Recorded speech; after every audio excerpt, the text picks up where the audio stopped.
Good morning, everybody. My name's Jason Fox. I'm the Senior Technical Evangelist at the FIWARE Foundation. And the subject of today's webinar is strategies for context data persistence. The assumption is that you're already familiar with concepts such as the context broker itself, and you want to move on to learning about other areas of FIWARE and how to deal with things. So let's get on with the show. Today's learning goals are as follows. What we're going to deal with is what actually is data persistence and why you need to have it, and what data persistence options you actually have. It will very much depend on your system as to what you need to do. All of these components in FIWARE are designed to be generic. They're called generic enablers. And therefore, it is important to realize that not all of this will apply directly to your system. You need to pick and choose which bits you're doing. So you need to listen in, find out, yeah, that will work for me, that bit won't work for me, or whatever we're going to do. Now, which data persistence options do you have? And which ones should you use? Well, we'll see a variety of ways we can do it, ranging from persistence to blockchain to a simple push to a database to using various generic enablers. And indeed, what is big data? And for larger systems, you really need to start thinking, how can we do this efficiently? How can we do this, because we've got so much data coming into the system, how can we do this in a way such that we can still extract meaningful content out of our system? Okay, so on top of that, which components are available to deal with this? What other things are there starting to appear on the edges of the ecosystem which might be of use in the future? And one question which I've been asked on several occasions is, why don't context brokers offer data persistence themselves? And hopefully I will give a reasonable justification as to why this isn't done. There will be a certain amount of dealing with things such as subscriptions, filtering, and data, indeed, pre or post processing. So I hope you're all familiar with these concepts from the context broker.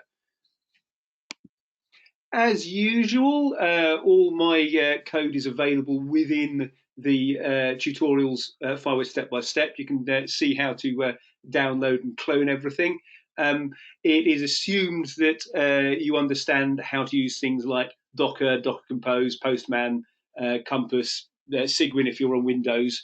All of these will be used. I'm using a Mac, so I won't actually be using Cygwin, but the rest of it, it's all there. You can get hold of all the tutorials. There's currently about 30 of them by on screen.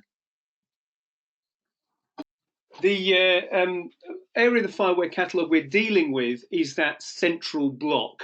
We're looking at core context management. Core context management extends beyond just the context broker. It's actually things which are dealing with the context rather than necessarily just the context broker. You've got to think of core context management in the round rather than just the broker itself once you're talking about data persistence.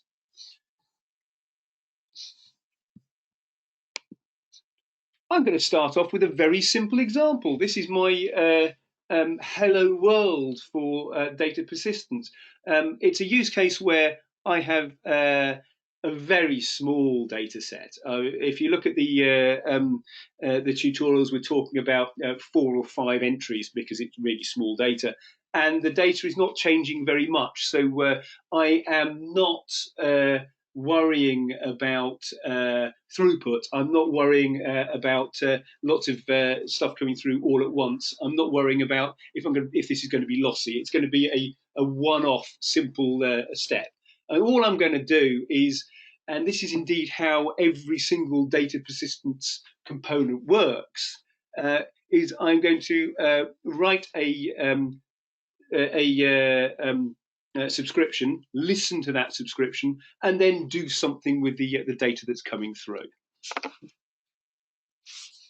So let's get on, and I need to be in here. We're in Flume, right? Okay, so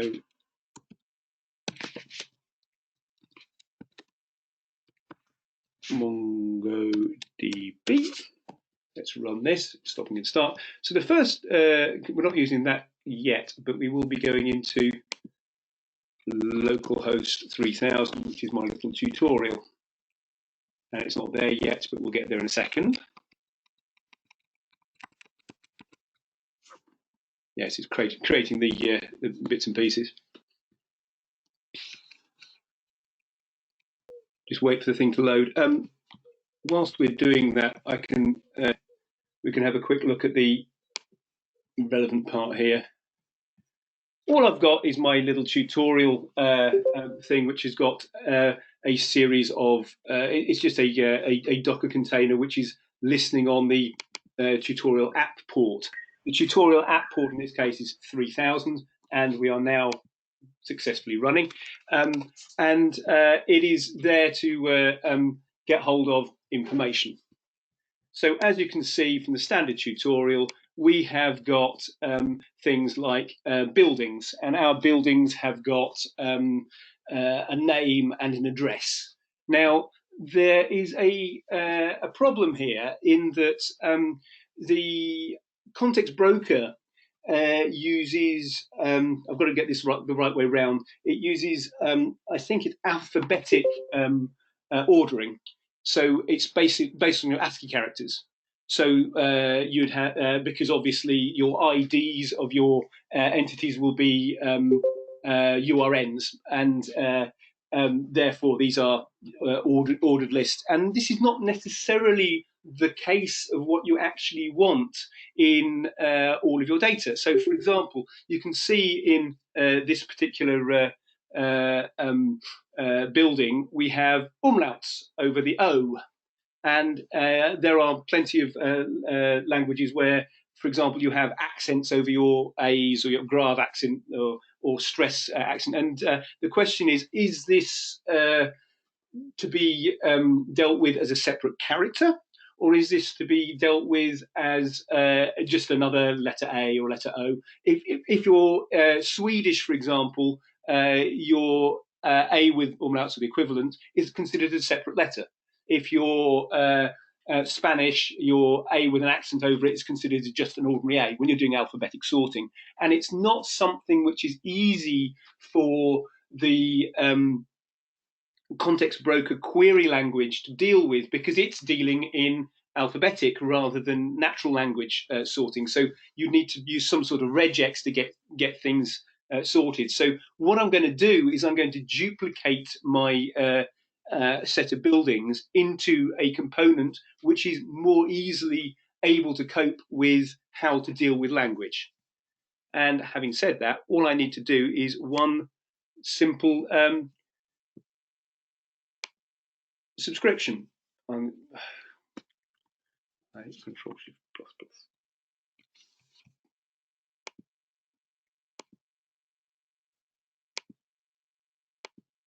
Make it a bit bigger. I have a subscription here, which is just asking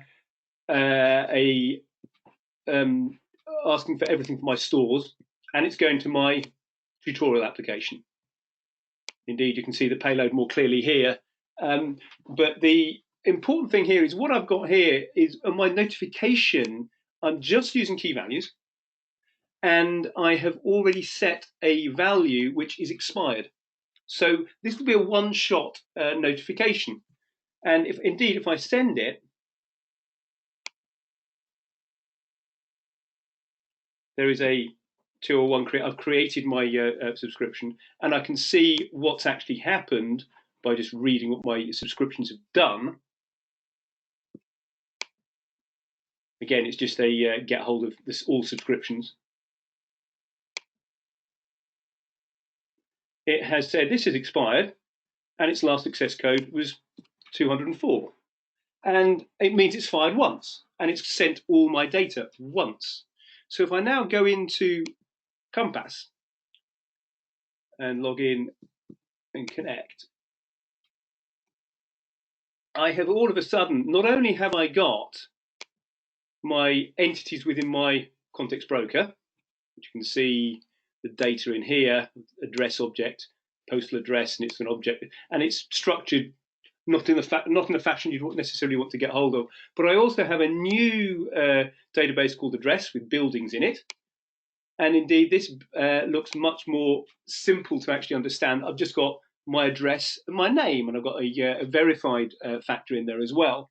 And this is the sort of endpoint you could then use to extract data using a database. If you want to use a database, use a database. Don't use a context broker when you should be using a database, and vice versa. So what we've got is in the code as follows. I'll get back to the code. I'm listening on that particular endpoint with this duplicate buildings function. And I'm just doing a simple upsert to Mongo-DB.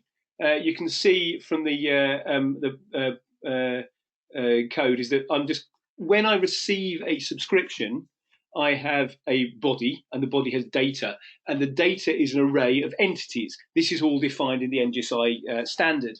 And this, I can just say for each entity, just push this up to Mongo-DB. It's an upsert. I can run this whenever I want to. So I could do this as an end-of-day processing, let's say, once a day. You know, my building names are not going to change very frequently. My building addresses are not going to change very frequently. Or I could indeed do it whenever the attribute changes. This is semi-static data. And you can see that I would pass this into Mongo-DB, just go through an upsert using Mongoose, find one and update, and or update by ID or whatever, whichever function I need to be using. And I have a hard-coded model within that which corresponds to what's in the database. That is a simple hello world.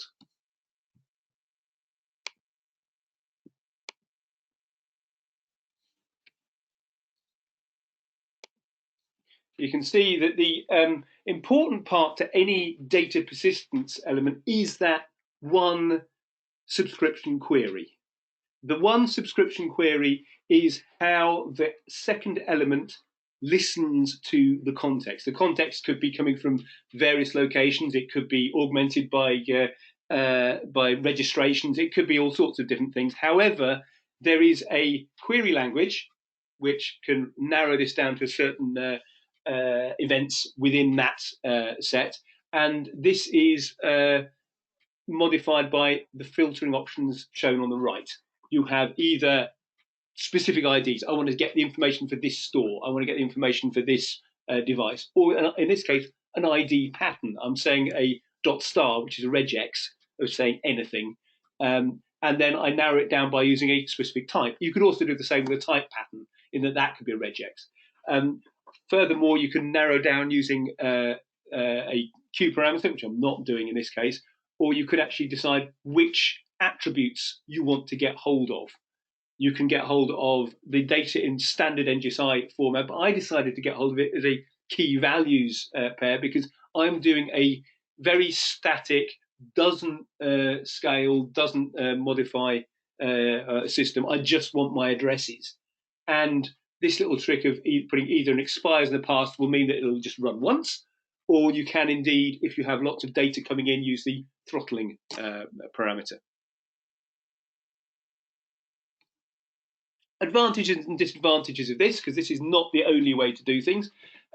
It's very simple. I showed you the code. It's about 5 lines of code, and it gets into your database. But if you remember, if you look at the compass, I have got quite a lot of MongoDB databases running on my MongoDB. I've got one for this address. I've got a couple of standard things which exist when you start up. I've got one for my IoT agents. I've got one for my standard Orion. I've got my one for, which has got the buildings in it. I've got one for my devices. And you can see that this could quite easily run into problems if I had a system which I'm trying to do across an entire city. It's, as I said, it's useful for getting alphabetic sorting in the fashion you want it. But it is, however, look at the code, it will only fit the precise entities I am reading. I know what the input data is because I put in, I decide what the subscription was. I know what I want to put in, and that's fine, and it will work. And throughput is limited, obviously. Now, the advantage of using any proper community-supported solution is that there will be bug fixes. There will be additional support added for as new interfaces come in. I mean, I don't expect anyone to update my code. There's another example of this, and you can see the links on screen on how to do data persistence to a distributed ledger, a blockchain.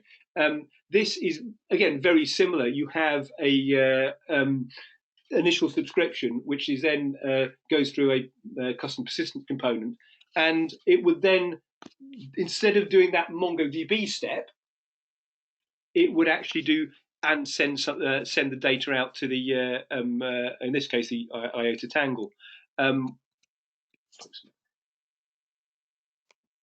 You can see when you want to do a subscription to the Tangle. I won't run this directly because I've not got an account set up.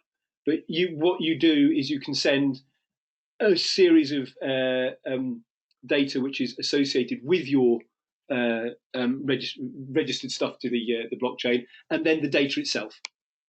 And the data itself, in my case, would be a building or whatever, but it's much more likely to be something which is important rather than just the information I've got in the database. Pick your tools appropriately.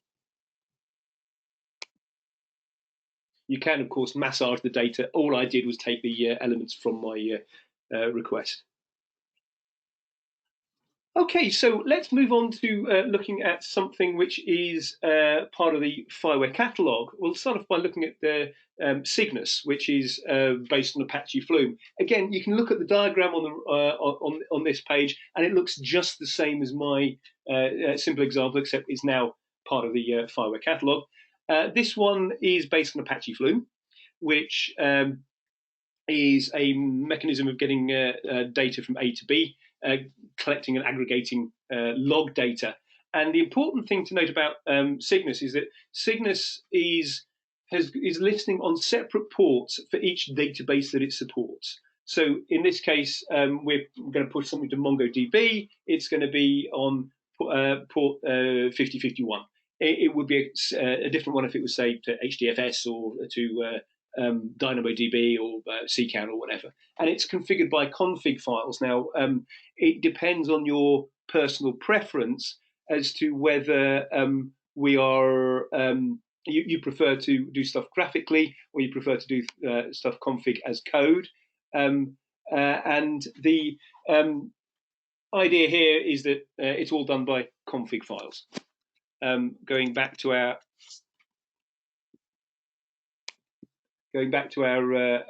Docker Compose, find it here. It's Cygnus. Okay, so Cygnus. This is the configuration I'm using for Cygnus, and I'm listening. I'm opening and configuring a specific port for MongoDB. There are a large number of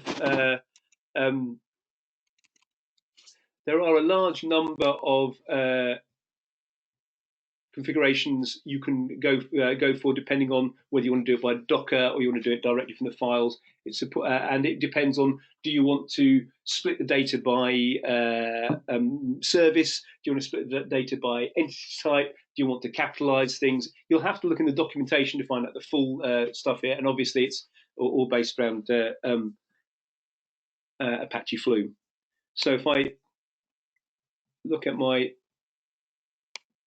Flume here, I can see that because I've actually set up Cygnus,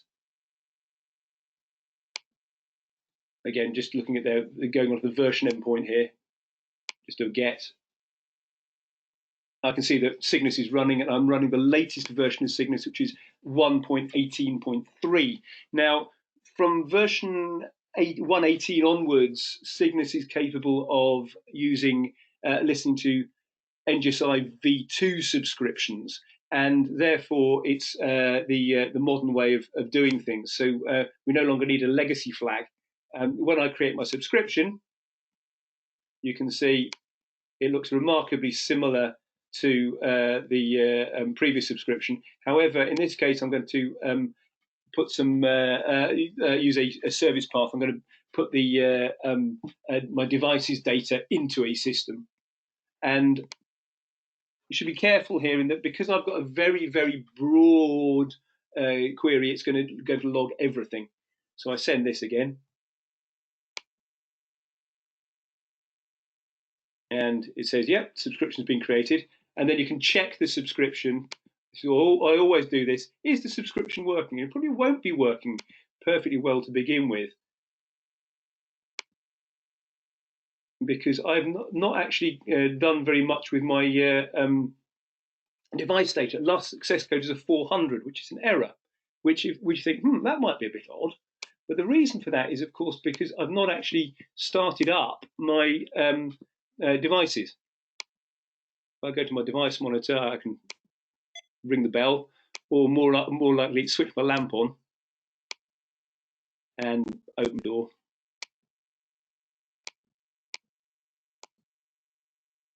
You can see that there's a stream of data going down. This is a set of dummy devices using ultralight, and it's now getting into the system. If I now look into Kitematic,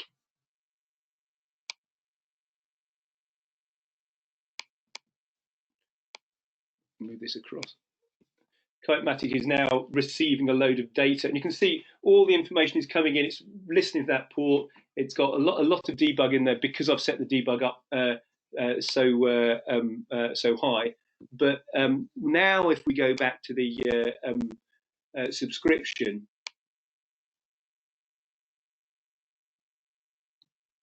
you can see that the subscription is now saying code 200. So don't worry if you're initially surprised about the data, because it's saying there's nothing there. You know, the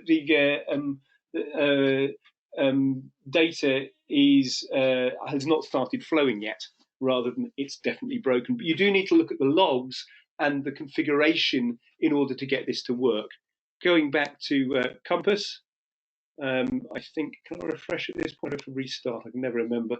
So here we go. Yes, we can refresh. You can see there are a series of collections within the STH_OpenIoT database. That's the default prefix which is used, and you can see it is actually logging every single attribute. It's logging things like the fact that it's supporting the URL 20 protocol, or it's control, it's defining the device itself. Whereas what we would probably only need is actually the luminosity. So this could be improved by reducing the amount of data to be logged, placing it in by putting in a query parameter. Okay, so that's a simple example of how to get a system running with a MongoDB database. Let's move on to doing something a little bit more big data by running HDFS. Now, I'm running the world's smallest HDFS cluster. It's just a single Docker Compose file on a single machine. And here we've got a series of additional components just to set up a Hadoop cluster. And it's most important is that we have a name node and a data node. Now, big data is a good definition of big data is that if you have a bookshelf, you can order your books quite nicely. You can put it in one place and you can get alphabetic ordering. Great, I've got my bookshelf. If you are an avid reader, you buy more books, you find out that you need to maybe buy another bookshelf, or you need to buy a new bookcase. Eventually, however, you're going to be in a position where you can't store all your books in one place. You're going to have to start distributing it and then do what libraries do, which is, we'll have an index, and the index will say you can find this book in that building over there on that shelf, and then get the information from here. And this is how big data works, is that you end up with so much data that you can't put it all in one place. Okay, so let's look at the system now. Is it up and running? Still provisioning my devices, so it's getting there. I may well be able to start running stuff. Right. So I go back to this one. Is this running? It takes some time to get the components running because, of course, it's not designed to be stop-start the way I'm using it. It's supposed to be that's now running. It's supposed to be a system which is up working citywide or working across an entire factory floor or whatever you've got dealt with. So these things take some time. Are we fully running now? Yes, we're up now. And you can see I'm now running with a load of HDFS elements as well, which would in general be distributed. But of course, I'm running a little tutorial here, so it's all going straight onto one little machine. If I look at the HDFS and look at the Cygnus configuration, you can see I have got a series of environment variables which are saying who my user is, whether I should do this in lowercase, uppercase, whether I should put this in as JSON data. Again, read the documentation to work out what parameters will suit you, because you will be in a position to extract it thereafter. So let's go in and create my let's get my devices moving first.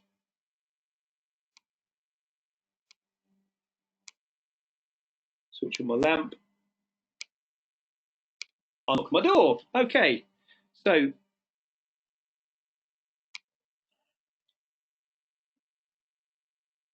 once again we can check that Cygnus is running.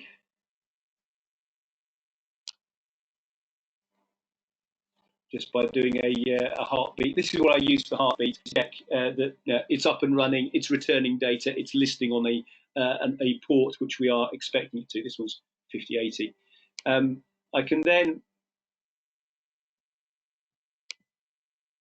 create a subscription for HDFS. HDFS will be on port 5053 by default because I've not changed the change, and you can see it's Cygnus Notify.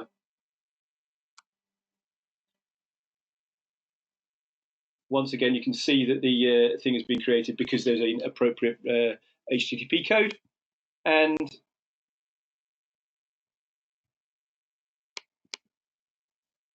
let's see if we can see if this subscription is running. That takes time. And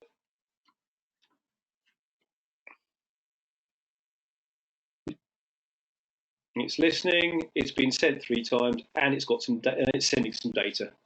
So if we were now to look at data within our HDFS cluster, you can see within this data Hadoop, and it goes really, really deep.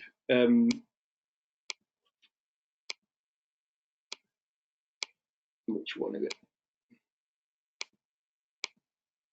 Yeah, you can see there's actually some proper data coming into the system, which will be persisted as JSON into my system as time goes by. It's just at the moment still processing.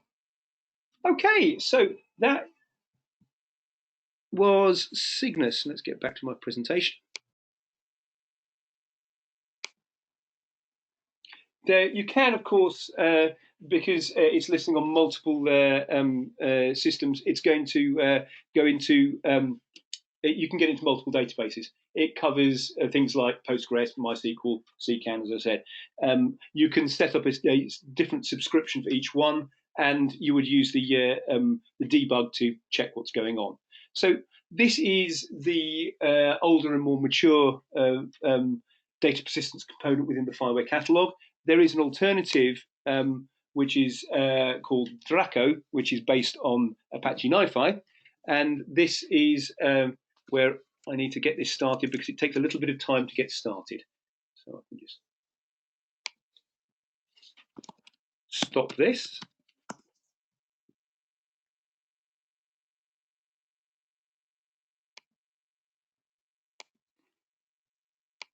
Stop. It takes some time to bring the components up, bring the components down. As I said, this is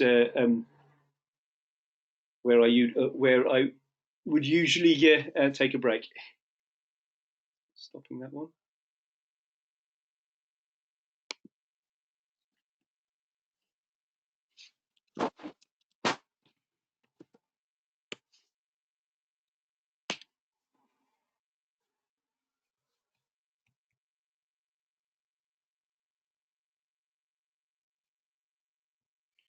So I'll try and talk over this whilst the thing loads. It can take up to 90 seconds or so because of the way I'm doing it. So Draco is based on Apache NIFI, which is an alternative, which is more a graphical approach, and it's a slightly more modern but less mature version of data persistence we have. If you like graphical interfaces, you'll love it a lot more than you'll like the Cygnus, which is all done. Use your debug, and it has a slightly more restricted set of available syncs at the moment. The documentation for both of these components can be found, as you'd expect, on the internet. This would be the Cygnus thing in FIWARE Cygnus read the docs, and as you'd expect, FIWARE Draco read the docs is where you're going to find the Draco information. Now, once again, I've started this up again, so I should go back here and see if we're running yet. You can see I'm waiting for Draco to start up. Draco, I'm pinging I think it's every 5 seconds to see if there is a response. At the moment, it's still getting ready and would take a bit of time. Although my tutorial is already available. If I go to the Draco itself, you can see from the configuration file has not actually got many Docker endpoints, environment variables. You can see it's just the port it's listening on. It's listening on 5050, and it is configured on 9090. All of this configuration is currently found within the graphical interface itself, and that is at the moment it is not persisted. So if you want to persist it, you're going to have to save the running Docker image. There is work ongoing to attach various volumes to this so that the elements you require are available and persistable for, obviously, for disaster recovery reasons. So let's see, are we there yet? Let's try again.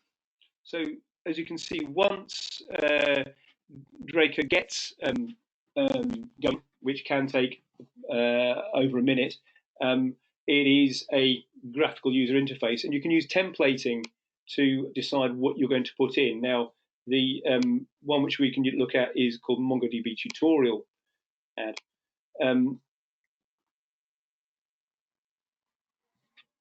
I can group them if necessary. And you can see at the moment there's nothing coming in, absolutely nothing coming in, because I haven't set up a subscription. It's just listening on a specified port. If you view the configuration, you can see things like where is this persisting to? This was a configuration point for environment variable from Cygnus. What version of NGSI is it dealing? Is it dealing with NGSI v2, v1, LD, whatever? And how is it actually going to be passed in the database? And once again, it's going to go into a database called STH. Okay, so now that we know that it's there, we can just check the health.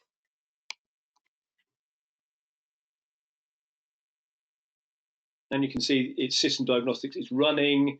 It is quite memory heavy compared to Cygnus, but obviously there are advantages and disadvantages of both. And if I now do this notification, as you'd expect, nothing very much will happen until I've started my devices. So let's make sure my device is running. Yeah, my bell's running. So let's unlock my lamp on.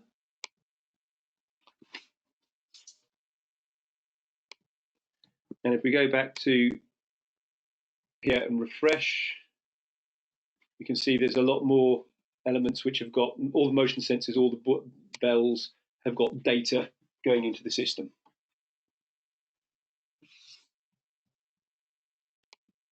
So that was Apache NIFI after the break. In summary, data persistence gives you a memory to context data. Now, the reason why you need a data persistence component is because context brokers only have the latest value. They don't remember things, and they don't remember things because it's up to you to decide what sort of memory you need. Your purposes are going to be different to somebody else's, and if you want to push to logs or database, you can do so using standard components. On top of this, and this second point I've put in red because I've seen it done the wrong way, don't use a context broker as a database. There is a query language to NGSI and the queue parameter, and it's quite powerful. You can use it for setting up your subscriptions. However, if you start wanting to do things like aggregating things, or you want to start doing things like sorting in natural language, or you want to have history in general, like logging, then you need to have another component. Don't try and force something to do the wrong job. Within the FIWARE Catalogue, there are already two components which persist. These are Cygnus and Draco, as I eventually showed, and they cover the same use cases. They are doing the same thing, and it's up to you which one you want to choose. It is the case that they do actually cover slightly different persistent endpoints. For example, I think Draco doesn't currently do CCAN, but it will be doing in the future. But they basically cover the databases you want. And if you have a situation where you don't do this, where it isn't covered by one of these, you can still create your own point solution. When you are architecting a system for data persistence, you need to think about what sort of amount of data is being produced. How long do you need to keep it? Are you allowed to keep hold of the information indefinitely? Can people ask, can I be removed using your GDPR rights? And obviously, you need to think, can I put this all onto one machine? Do I need to spread it? Because this is important if you're going to get any sort of reasonable level of functionality across your smart solution. And finally, just one more time, context brokers do not offer data persistence directly because it will vary. What you need to do will not be the same as what everyone else will do. And that, in summary, is a introduction to the strategy which can be used for data persistence. So all that remains is me to thank you for listening and hope you have a good day.